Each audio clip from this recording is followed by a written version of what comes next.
Selamat datang di podcast Kotak Masuk. Podcast pengaman wawasan dengan canda.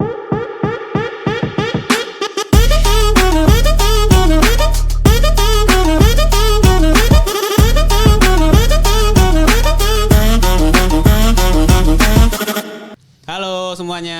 Halo. Balik lagi di podcast Kotak Masuk Kembangkan wawasan Anda dengan canda. Ini udah ada tagline-nya, bro. Kita sekarang di ruangan baru, Bung Di Niko. ruangan baru dengan background kereta ya. Kayak berasa di mana nih? Kita kayak di Tokyo gitu gak sih Betul ya. sekarang? Memang kita hari ini khusus rekaman di studio Box to Box. Ya. Di Love ya, Love Fatmawati. Kita juga mention semoga bisa kalian rental studio ini juga. Benar. Support industri podcast. Supaya terus maju dan di Betul. sini kan tools-toolsnya juga profesional ya. Jadi Yoi. kualitas suaranya juga bagus. Iya dong, kayak suara kita sekarang. Yoi. Tapi gimana nih dengan kita baru rekaman lagi nih? Setelah sekian lama ya Bang ya. Hampir 2 bulan lah. 2 bulan. 2 bulan. Ada berita apa nih? Ya seperti yang lu tahu, gue akhirnya sudah Lulus. kembali ke Indonesia. Ih, lulus S3 kan? S2 dong. Wah, S2. doa. Jangan buru-buru, Doa, jangan doa. buru-buru. Moga-moga jadi dokter. Es. Ini mantap. Asal nggak ini ya dari Apa? universitas yang Yang merugi. Yang ada alamatnya yang penting. Ada alamatnya. Ada Bisa kita alamatnya. datang. Siap. Bro, berarti lu gelar udah jelas sekarang ya? MM ya? MSc, Master of Science. Oh, lu MSc? MSc. Anjir. Padahal gue juga nggak paham sih di mana sainsnya ya. Mungkin di sustain kali ya? Nggak tahu kan, gue kan jurusannya kan Sustainable and Green Yes. Finance kan. Iya. Jadi ya kan setahu gue namanya science itu ya ilmu IPA gitu kan. Dulu kan kalau SMA kan ada kelas IPA, kelas Iya, IPS ya. Finance ya kelas IPS. Cuman ya mungkin gitulah sekarang zamannya.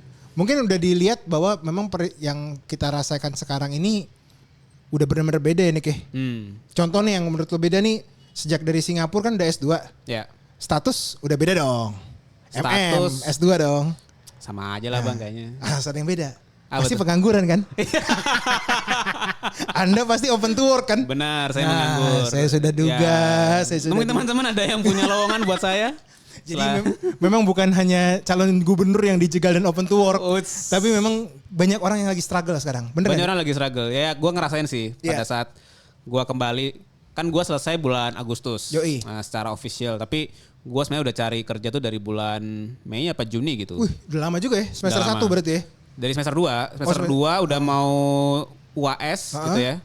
Terus udah mulai masuk ngerjain tugas akhir. Nah gue udah mulai curi start kan. Biasanya kan kalau perusahaan kan proses rekrutmen kan butuh waktu ya. Yap, Mungkin yap. 2 bulan 3 bulan. Nah itu dari proses kayak nyari-nyari kerja juga nggak gampang sih. Ya adalah interview berapa kali gitu kan tes. Tapi posisinya belum ada gitu ternyata. Cuman gue mau coba rewind sedikit nih. Lo pernah nyari kerja di Singapura nggak? Sebenarnya pernah sih. Walaupun secara kontrak dengan pemberi beasiswa Ya, gue nggak boleh harus kan. pulang. Ya. Nah, tapi lo gua pernah coba interview atau coba nge-apply? apply lewat aplikasi itu L itu LinkedIn. Oh, LinkedIn.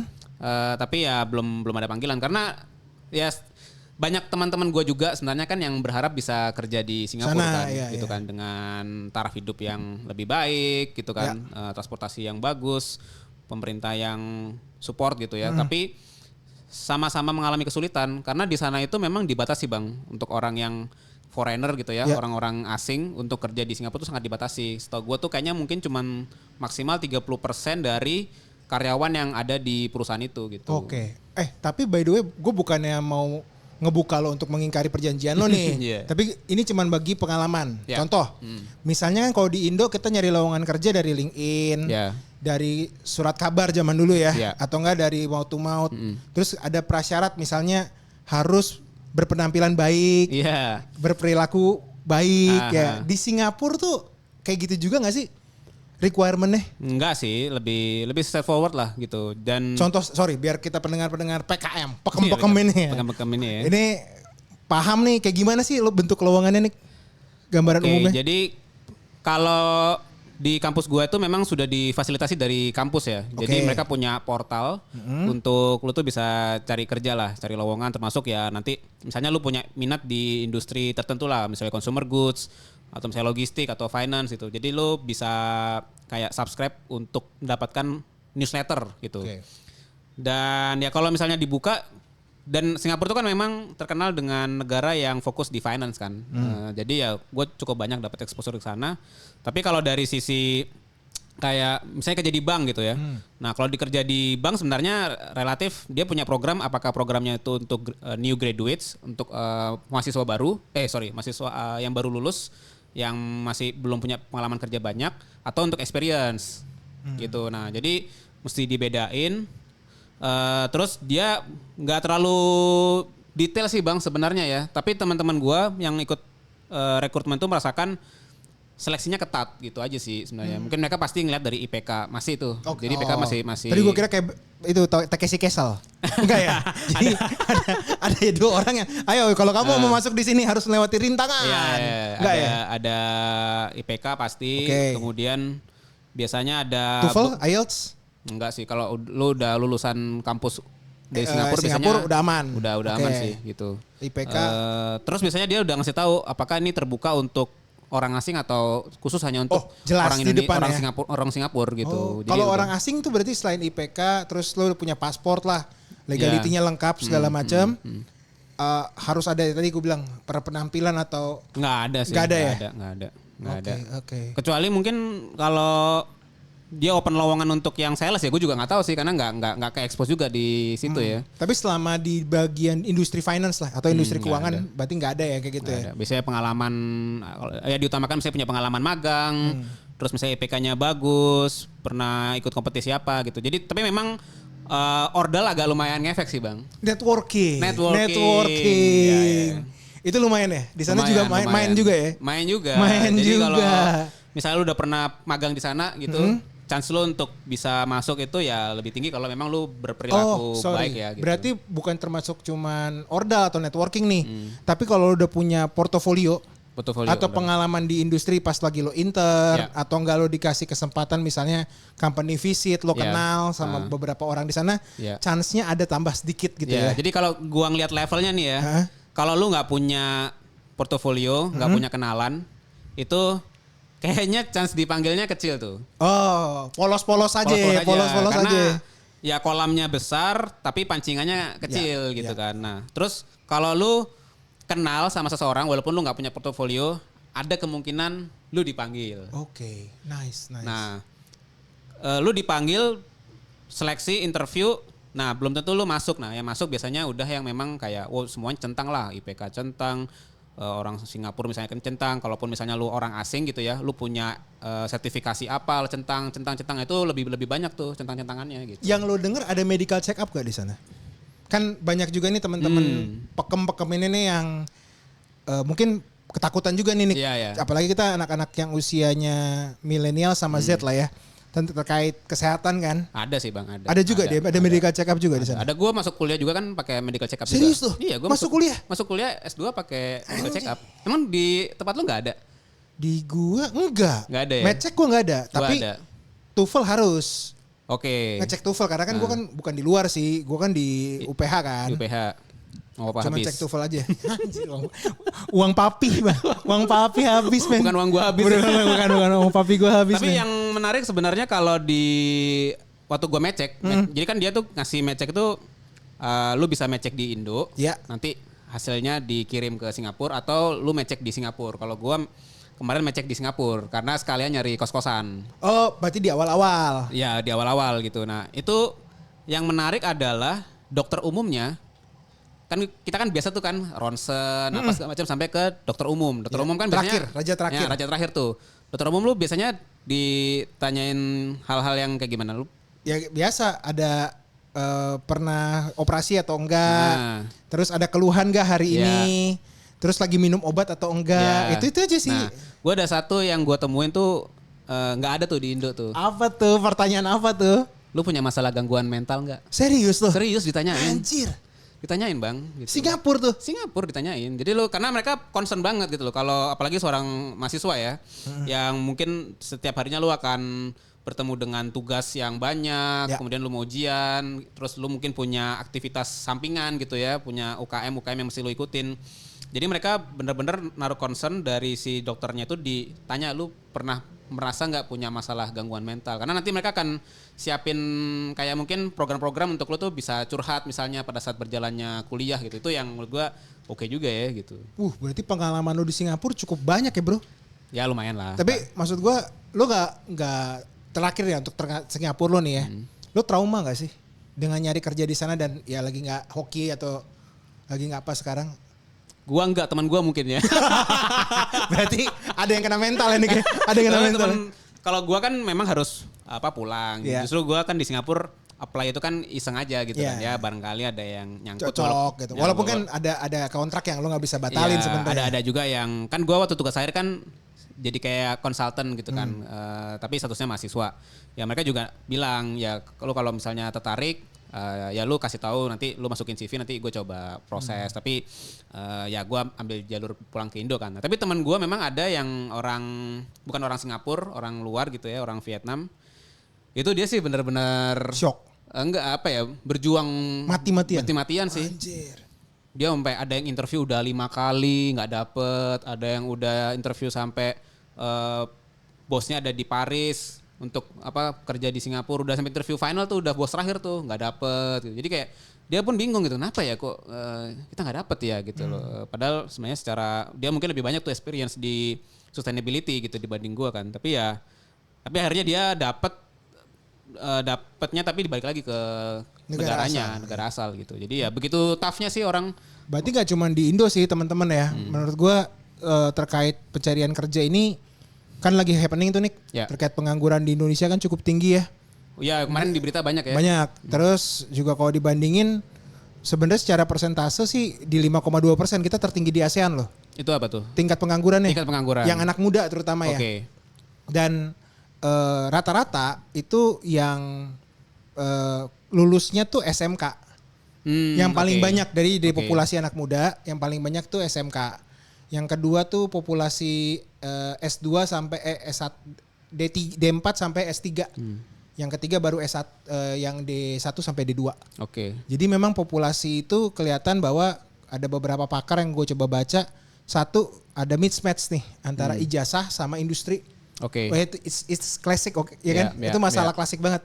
Tapi yang ngerasain juga terkait ini juga sih, lo ketika tadi nih misalnya lo gagal, lo nggak disiapin lagi nih kayak lo mau mesti kemana sih? Jadi nggak ada karir PT kayak lo kan di kampus tuh ada nih lowongan. Ini udah disiapin ya nih buat yang misalnya S1 yang berpengalaman atau kan yang buat yang tidak berpengalaman. Jadi udah di clustering kan. Nah itu kan belum ada juga tuh di Indo. Nggak banyak, bukannya belum ada ya. Nggak banyak kampus-kampus yang menyediakan mungkin kayak biro karir. Ya kan. Terus menurut gue juga karena di kita itu terkait skill bahasa. Bahasa Indonesia, bahasa Inggris itu kan mandatory ya. Nah ini juga menjadi salah satu yang ngebuat ketika industrinya lagi volatile, speknya kita terkait bahasa itu juga kurang. Jadi untuk lo nyebrang nih misalnya abroad to Singapura misalnya, gue nih mau coba nih sekarang nih. Tapi bahasa Inggris gue IELTS gue belum pernah nyoba, ya kan? Jadi kalau teman-teman yang lagi kena PHK atau lagi nganggur sekarang, sebenarnya tipsnya banyak sih. Lo bisa ngeliat di Instagram juga banyak banget. Tadi kayak Niko bilang, temennya gagal di Singapura tapi balik ke Vietnam tetap kerja lagi gitu loh. Dan tadi nih terkait tips ya, kalau gue itu yang paling penting jangan nyerah. Nah itu gimana menurut lo tuh? Ngomong gampang ya. Gue pernah nganggur 8 bulan bro. Gue orang nganggur 8 bulan ya kan. Cuma kan gue dari bulan Mei nyari kerja sampai sekarang, apalagi gue udah punya anak kan, udah itu berkeluarga. Beda sih, jadi nganggur dulu sih.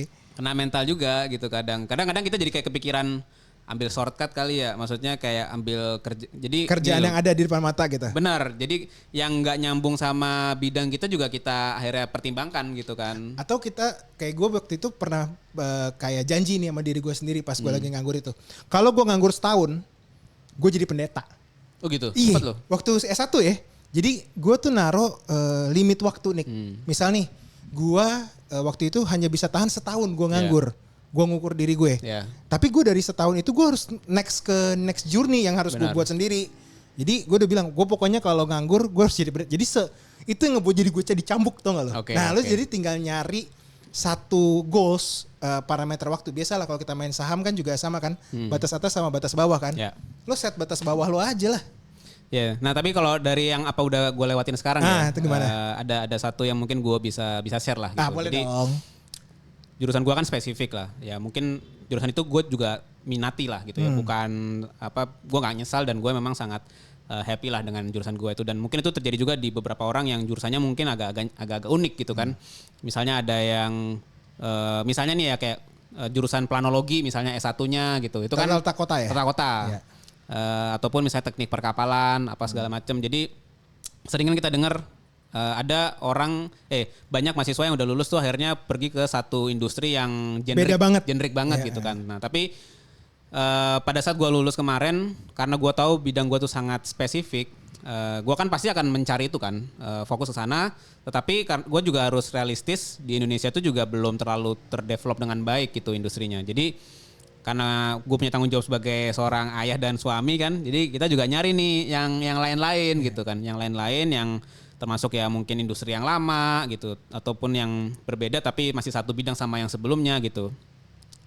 Tapi gue nggak tahu kenapa, kayaknya kalau memang udah meant to be aja gitu. Kalau Tuhan udah kasih kita proses dari awal itu, lu dapat S2-nya di Green Finance, terus lu berjuang di sana, lu sukses, Tuhan akan kasih jalan kok kemana yang pas gitu. Dan pengalaman gue, walaupun gue merasa kemampuan teknis keuangan gue lumayan gitu ya, tapi justru bidang-bidang yang kayak di bank misalnya ya, atau di konsultan keuangan itu malah gue nggak dapat gitu loh. Jadi gue nggak tahu kenapa nggak dapatnya, tapi justru beberapa pekerjaan yang memang gue minati itu gue lanjut terus tuh step-stepnya, dan pada saat gue interview ya sangat nyambung banget gitu loh. Jadi dan apa ya, kadang-kadang LinkedIn, lu pernah gak sih apply jadi recruiter di LinkedIn? Ya pernah dong. Berapa lu dapat CV? Oh banyak, hampir banyak kan? 25 sampai 30. Gue pernah nih di tempat gue yang sebelumnya, gue bisa dapat 100 kali. Iya tergantung perusahaan. Tergantung perusahaan dan tergantung jobnya kan. Tapi kebayang nggak dari 100 itu lu akhirnya pilih sortir lagi jadi 20, sortir lagi jadi 5 gitu kan. Nah, malah ada yang nggak gue pilih sama sekali. Ada yang nggak lu pilih sama sekali kan. Nah itu yang gue rasakan sekarang, gue dibalik. Gue jadi orang yang lamar. Jadi waktu kita buka link itu kan kelihatan ada berapa sih orang yang apply gitu kan, atau interested gitu. Nah, gue bisa dipanggil gitu. Berarti dan itu gue baru lakukan itu bulan yang gue interview sekarang nih itu bulan lalu. Agustus lah ya, gitu Agustus. Sementara gue nyari dari bulan Mei gitu. Gimana lu nggak ngerasa kayak anjir dari bulan Mei, Juni, Juli, Agustus nggak dapet, terus tiba-tiba ada satu lowongan, coba deh. Dipanggil ternyata. Jadi kalau misalnya lu nyari sekarang nggak ketemu, bukan berarti selamanya nggak ada, Bang. Oh iya, itu sepakat.